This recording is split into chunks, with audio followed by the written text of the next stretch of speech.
Feche seus olhos neste momento e vamos orar a Deus. Santo Deus, Pai querido, Tu nos deste a oportunidade de colocarmos aos Teus pés. Neste momento, Senhor, ao iniciar este culto, onde iremos abrir a Tua palavra, que o Senhor se faça presente na vida de cada família, de cada pessoa, que ali onde estão reunidos, no quarto, na sala, ou em qualquer ambiente, eles possam sentir a presença de Deus ao seu lado neste momento, os confortando, os guardando, os protegendo. Abençoe, Senhor, a cada um de nós, abençoe a Tua palavra nesta noite, é o que pedimos e agradecemos por Jesus. Amém. Como nós estamos feito a cada noite, estamos estudando o livro de Apocalipse, e hoje nós iremos fazer a leitura e vamos estudar o capítulo 4. Antes de nós falarmos do capítulo 4, mas é interessante nós entendermos a questão da estrutura. Como é que funciona?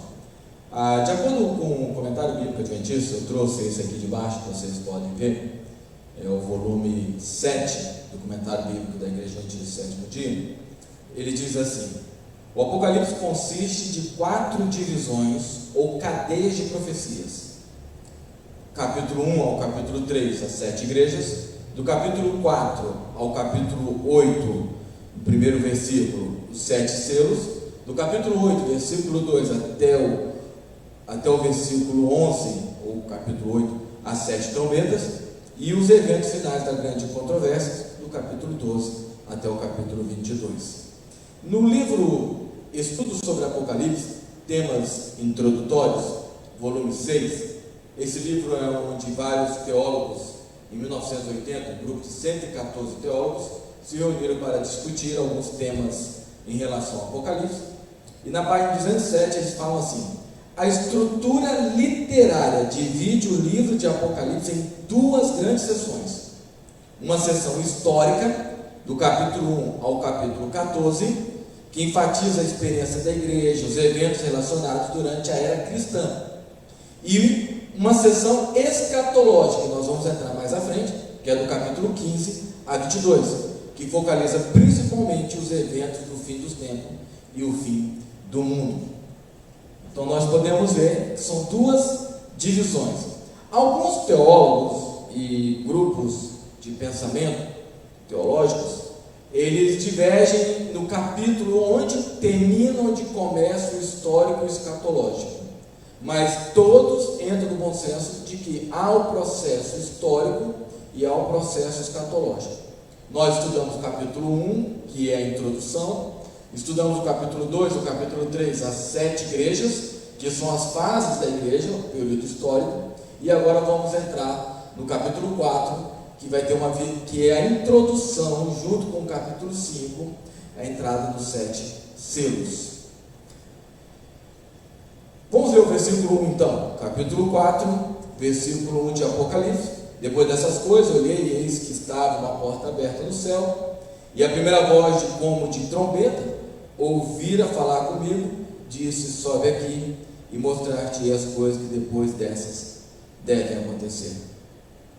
Reparem que no capítulo 1, João viu uma porta no céu, e é importante lembrar que essa porta ela é diferente do capítulo 4. O capítulo 4, essa porta, se refere pela qual Jesus ele passa do lugar santo para o santíssimo. Já nos capítulos anteriores, é a porta onde João vislumbra e ele consegue ver a Jesus Cristo. Depois dessas coisas, também mostra de que há uma questão cronológica em relação a João e não às suas visões. Depois de que coisa? Da visão que ele teve das 7 igrejas. É uma questão cronológica das visões que João tem. Depois dessas coisas, olhei e ele vê então a porta aberta, a primeira voz, como de trombeta, que ouvira falar comigo. E o que ele está fazendo? Uma referência ao primeiro capítulo, à voz daquele que ele tinha ouvido no meio das 7 igrejas dos 7 candelabros. Outros profetas, eles tiveram a oportunidade de ter essa visão também, a mesma oportunidade que João. Isaías, ele viu anjos cantando. Ezequiel contempla uma cena com brasa de fogo. E João, ele tem a possibilidade de ver o trono de Deus. Vamos ver, verso 2 e verso 3. Diz assim: e logo fui levado no espírito, ou arrebatado, eis que um trono estava posto no céu, e um assento sobre o trono. Olha a visão do trono de Deus.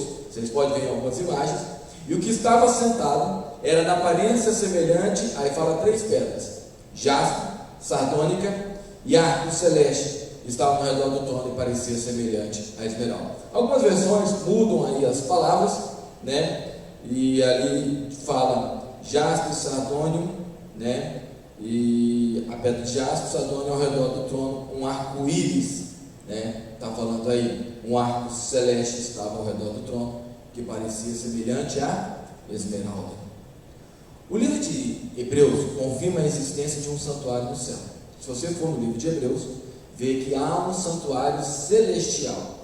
E o Apocalipse ele menciona pelo menos 14 vezes como estando localizado lá no céu o santuário. O que? O trono de Deus. O trono de Deus, ao qual está no interior do santuário ou do templo celestial, é mencionado pelo menos 40 vezes por João através de suas visões. E João, ele contempla o trono de Deus no céu e diz ter visto alguém sentado. Aqui primeiro devemos entender que ele está vendo o Pai, Deus Pai, e ele não está falando que está vendo Deus na forma sentada, mas sim está acima do trono, como se estivesse em cima do trono. E a linguagem que João conhece é falar que está assentado ao trono, uma linguagem humana. Sabemos que o único que é homem e Deus ao mesmo tempo é Jesus, Deus, o Filho. Por que nesta visão, ou ele está vendo ali e ele vê um ser glorioso, ele consegue ver a glória, mas não consegue enxergar, por causa do estado pecaminoso? O próprio Moisés, ele quis ver a glória de Deus, e Deus falou que ele não poderia ver. Pessoas pecadoras quiseram ver a glória de Deus, mas não podiam, e quando se aproximavam de uma visão de Deus, caíam desmaiados, e Deus tinha que levantar essas pessoas. Nós podemos ver as pedras preciosas, uma maneira de mostrar o brilho esverdeado, avermelhado e cristalino nessas 3 pedras, e através do arco-íris. E é interessante nós demandarmos um tempo aqui em arco-íris. Quando é que nós ouvimos a parte da Bíblia que fala de arco-íris? Nós vamos lá no livro de Gênesis, depois do dilúvio. Ali após o dilúvio, Deus coloca o arco-íris e ele faz então uma aliança com o ser humano, com o homem, com Noé, com os seus descendentes, que somos nós, de que nunca mais destruiria o mundo com água, mas que ele protegeria, que ele guiaria, que ele teria justiça. É a promessa de Deus da sua misericórdia infalível. E Deus, ele é demonstrado no trono como alguém misericordioso, um sinal de conserto, um sinal de que ele iria salvar a humanidade. A certeza que nos dá esta visão, e a visão de Jesus ali na sua mesclado da sua justiça e misericórdia, é que Deus ainda continua no comando deste mundo, apesar de não termos certeza como será o amanhã. Não sabemos como será financeiramente, questões físicas, saúde.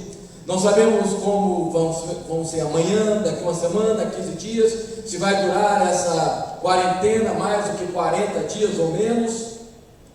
Mas podemos saber que Jesus ainda não efetuou a sua justiça, mas ele em breve o fará, pois ele tem o controle sobre todas as coisas. Ele está sentado sobre o trono. Verso 4, nós vemos agora um outro grupo de pessoas aparecendo, que diz: ao redor do trono havia o quê? 24 tronos, e via sentados sobre ele os tronos 24 anciãos, vestidos, e aqui detalhe, vestes brancas, e tinham sobre suas cabeças coroas de ouro. Existem 2 maneiras pelas quais eu e você podemos chegar ao céu. Existem 2 maneiras, que já ocorreu e que irão ocorrer quando Jesus voltar. Quais são as duas maneiras? Primeiro, transladação. O que quer dizer? Ir para o céu sem passar pelo processo da morte. Quem foi para lá? Por exemplo, nós temos biblicamente já registrado que foi para o céu sem passar pela morte. Nós temos Enoque e o profeta Elias, que subiu aonde? Num redemoinho e não numa carruagem de fogo. Se você tiver dúvida, leia lá no livro de Reis, fala lá que Elias subiu no redemoinho. Não é o nosso assunto, mas só para concluirmos aqui essa janela. Então podemos ver que o primeiro passo para entrar ao céu é a transladação. Segundo, através da ressurreição. Moisés bíblico que fala disso. Moisés foi ressuscitado e levado para o céu logo após sua morte e o seu sepultamento. Mas estudiosos, teólogos acreditam de que os 24 anciãos que estão falando aqui são também pessoas que passaram pela morte e ressuscitaram. Baseado em quê? Eles pensam nisso. Em Mateus 27, 50 a 53 e Efésios 4, 8, falando das primícias da vitória de Cristo. Lembra quando Cristo morreu? Quando Cristo ressuscitou, lá fala que muitos santos foram ressuscitados com eles e entraram nas cidades.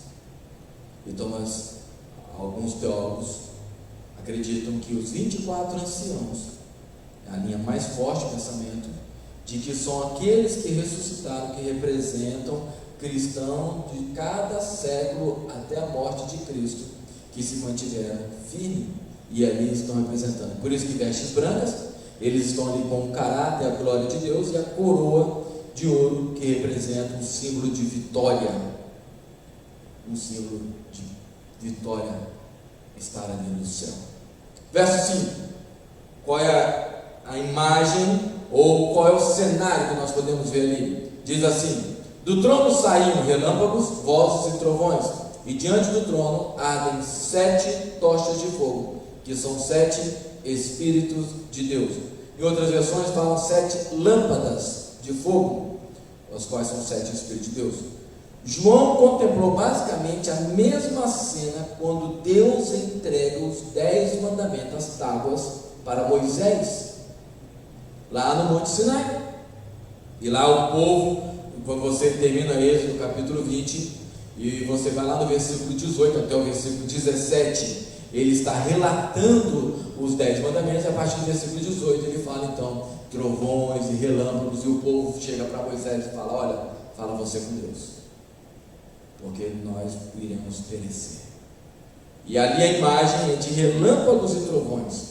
Relâmpagos e trovões são símbolos do julgamento divino, retratam o poder e a glória de Deus, remetendo à solenidade do acontecimento, do que está ali. Toda vez que é algo solene, algo que deve ser dado muito valor, é registrado então relâmpagos e trovões, a presença poderosa de Deus. E novamente no final nós temos ali 7 lâmpadas. Não confundamos, não seja confundido com 7 castiçais ou as 7 igrejas. Aqui está falando 7 lâmpadas. Castiçal é o que segura a lâmpada. Então nós temos aqui 7 lâmpadas, e que o próprio verso explica que são 7 espíritos, e nós já estudamos isso no primeiro capítulo. 7 é o número da perfeição, da questão completa, da perfeição, e o Espírito representa então Deus. A perfeição significa o Espírito Santo. Então seria assim: e diante do trono ardiam 7 lâmpadas, ou quais sejam, ardiam a presença solene de Deus. A solenidade, através de relâmpagos e trovões, com a presença do Espírito Santo, a presença de Deus. Verso 6 diz assim: havia diante do trono um como um mar de vidro, semelhante ao cristal, e também no meio do trono e à volta do trono 4 seres viventes, cheios de olhos por diante e por detrás. Vocês vão ver agora várias imagens dos anciãos com os 4 seres viventes, só dos 4 seres viventes. Nós vamos ler no próximo verso um pouco mais as características dele. Quem são os 4 seres viventes? Em Isaías capítulo 6, no versículo 1 e 2, diz assim: no ano em que morreu o rei Uzias, eu vi também o Senhor assentado sobre um alto e sublime trono. Olha, parece com a visão de João. E ele continua falando: e o seu séquito enchia o templo, serafins estavam por cima dele, cada um tinha 6 asas, com 2 cobriam o rosto, com 2 cobriam os seus pés, e com 2 voavam. Serafins é uma categoria de anjos, e os 4 seres viventes são anjos. Havia diante do trono como um mar de vidro semelhante ao cristal, em meio ao trono e ao redor do trono 4 anjos cheios de olhos por diante e por detrás, olhos representando o tempo todo alerta, o tempo todo adorando ali. Vamos continuar que a gente vai entender um pouco mais. Verso 7: o primeiro ser vivente é semelhante ao leão, o segundo semelhante ao novilho, o terceiro tem o rosto como de homem, e o quarto ser vivente é semelhante à águia quando está voando. Os 4 animais representam aqui os anjos, eles apresentam aspectos destacados do Salvador Jesus Cristo. E esses 4 aspectos nós podemos ver dentro dos evangelhos de Mateus, Marcos, Lucas e João. Eles mostram esses 4 aspectos de maneira diferenciada. Por exemplo, no livro de Apocalipse aparece 28 vezes o termo leão. E se nós formos comparar com o livro de Mateus ele coloca Jesus como rei. Como é que começa o livro de Mateus? Fazendo uma genealogia mostrando que ele é rei descendente da linhagem de Davi. Ele quer mostrar, o Evangelho de Mateus, que Jesus é rei, e o rei de Israel vinha da tribo de Judá. E qual é o símbolo, o estandarte de Judá? Leão.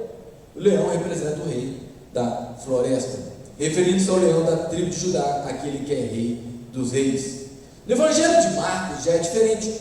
O Evangelho de Marcos mostra toda a humildade de Jesus através da figura do novilho, que nós vemos aí no versículo 7, novilho ou touro em algumas versões.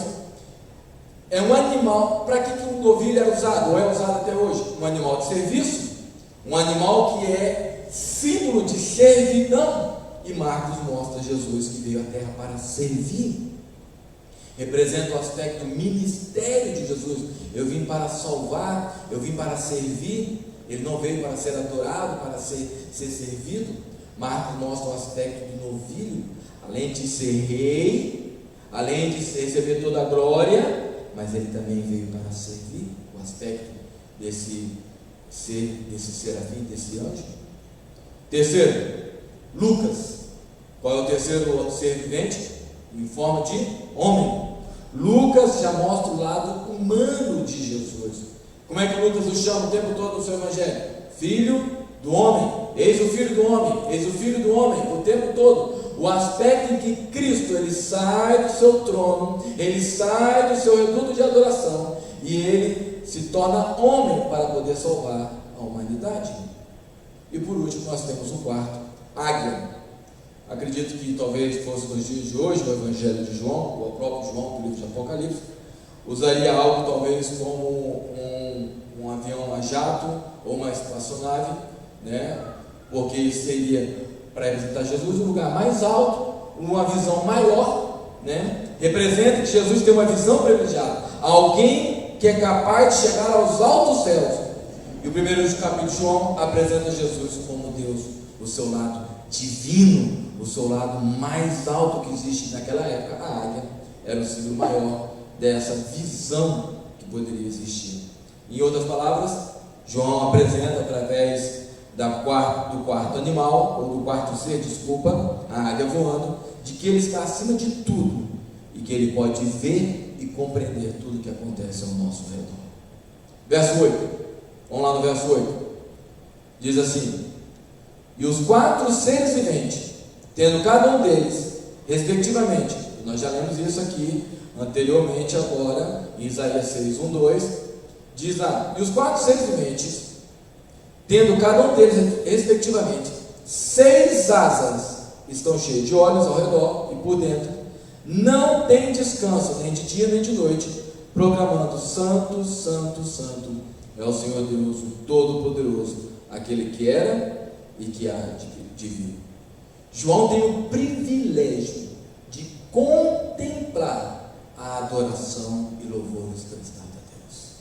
João está tendo o privilégio, através da porta em que ele está vendo o trono no lugar santíssimo, ele está vendo ali o trono, Deus assentado com toda a sua glória. Ele está podendo ver os 24 anciãos, que estão as testemunhas. Ele está podendo ver os 4 seres viventes, os anjos, os serafins, que representam as características de Jesus Cristo. Ele está podendo ver eles adorando, santo, santo, santo. Louvores prestando a Deus por seus anjos. Olhos que não se cansam, que não se fecham. Uma adoração de 24 horas ininterrupta. Porque apesar de eu e você termos que dormir, esses anjos, uau, o coro celestial, Deus é adorado o tempo todo. Como diz ali, fala bem assim: não tem descanso, nem de dia, nem de noite. Vamos aos últimos versículos. Diz lá no versículo 9, 10 e 11. Diz assim: quando esses seres viventes deram glória, honra e ações de graças ao que se encontrava sentado no trono, ao que vive pelo século dos séculos, os 24 anciãos, olha agora, você vai ver, está vendo a figura aí, prostrar-se-ão diante daquele que se encontra sentado no trono, adorarão o que vive pelo século dos séculos, e depositarão o quê? As suas coroas diante do trono, proclamando: Tu és digno, Senhor e Deus nosso, de receber a glória, a honra e o poder, porque todas as coisas tu criaste, sim, por causa da tua vontade, vieram a existir e foram criados. Eu não sei, vou pedir que quem está me ajudando aqui, o Wagner, aquela imagem que tem, acho que a segunda imagem que tem o trono, com os seres viventes, os anjos, que tem todos eles, põe de novo aí. Repare a cena. Este é o resumo do capítulo 4. Nós temos o trono, você pode ver que está meio distante. Nós temos o trono, nós temos ali os anciãos ao redor, nós temos os 4 seres, nós temos o castiçal, a lâmpada, representando a plenitude de Deus. E nessa determinada cena, dentro do Santíssimo, que nós iremos ver quarta-feira um pouco mais, que é o capítulo 5, falando da questão do trono de Deus, do julgamento, a continuidade, que vai dar início à abertura dos 7 selos. Nós podemos ver então que os anciãos, eles jogam, todos os anjos que vivem com ele há séculos, entoam louvores e cânticos o tempo todo, de honra e glória. Os 24 anciãos que estão ali por causa da morte de Cristo, por causa do que Cristo fez, eles se prostram perante o Criador de todo o universo e louvam a Deus pelo motivo que hoje eu e você estamos esquecendo. O motivo que hoje eu e você estamos esquecendo de adorar a Deus. Vamos lá no verso 11 de novo. Tu és digno, Senhor e Deus nosso, de receber a glória, a honra e o poder. Agora o que diz lá? Vamos lá? Olha só o Bíblia. Porque todas as coisas, o quê? O que diz aí?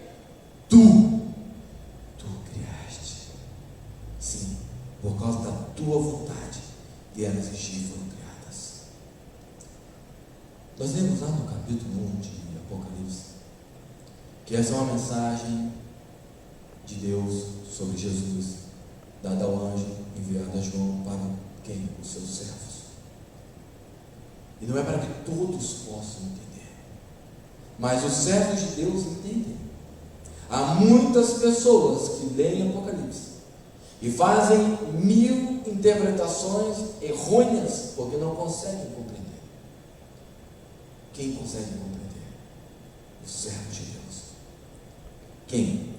Aqueles que honram, glorificam a quem? O poder do Senhor Deus nosso. Como? Reconhecendo como Criador.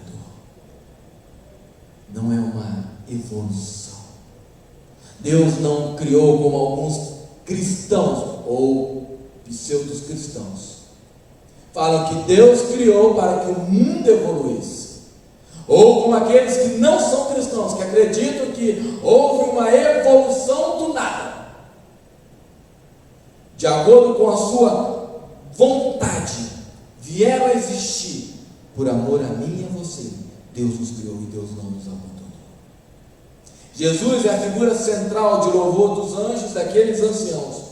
Louvo porque o conhecem de maneira íntima como o seu Criador e seu Salvador.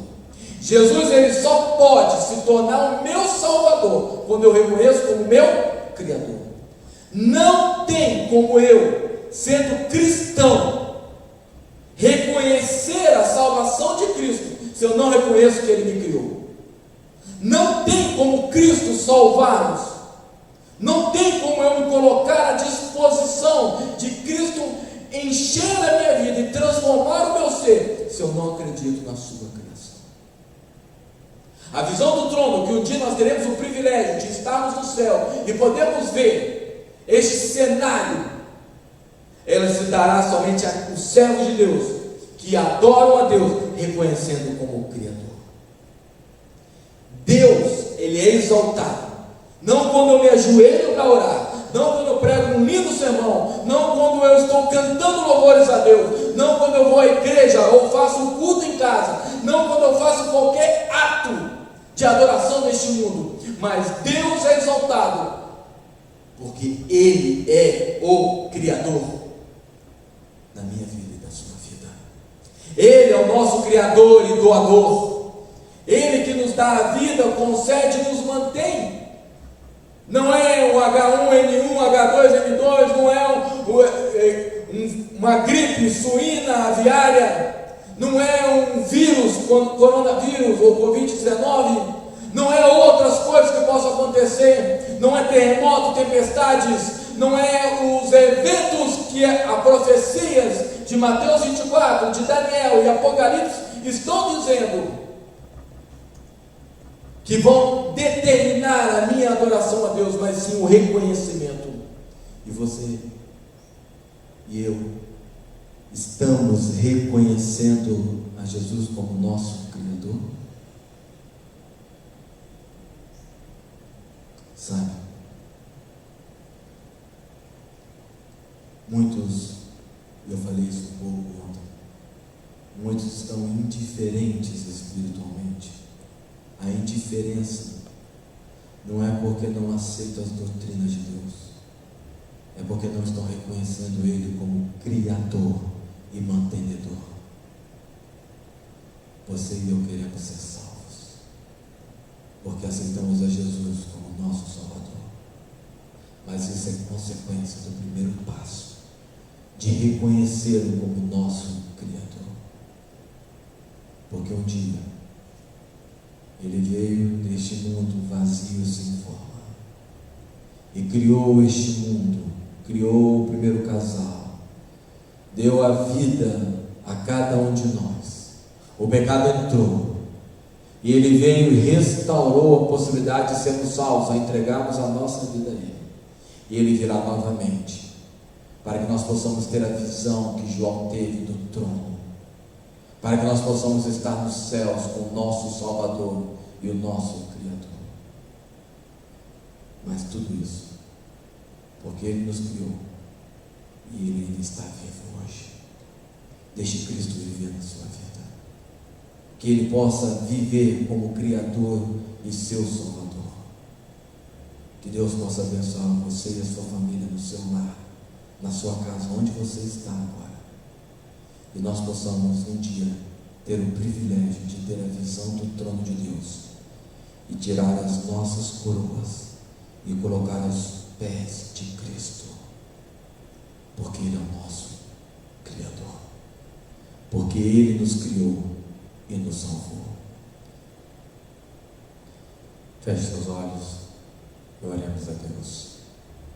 Senhor Deus, que bom que o Senhor nos dá a certeza de que ainda vive, de de quem ainda faz parte do processo de nos salvar deste mundo caótico em que estamos vivendo. Obrigado por nos criar. Obrigado por nos recriar na sua morte na cruz. Obrigado pela esperança da certeza da sua volta. Esteja presente em cada lar, Senhor. Assim como a tua filha Michele, que fez um pedido pelo seu esposo. Esteja neste lar e no lar de todos que estão assistindo essa live. Que o Senhor possa ser o Deus Criador e Salvador, para que um dia todos nós possamos estar contigo nas mansões celestiais e ter o privilégio de ver a visão do trono de Deus. Nos abençoe, nos proteja, esteja com cada um de nós. É o que pedimos e agradecemos por Jesus. Amém. Boa noite, que Deus abençoe a todos. Fiquem com Deus.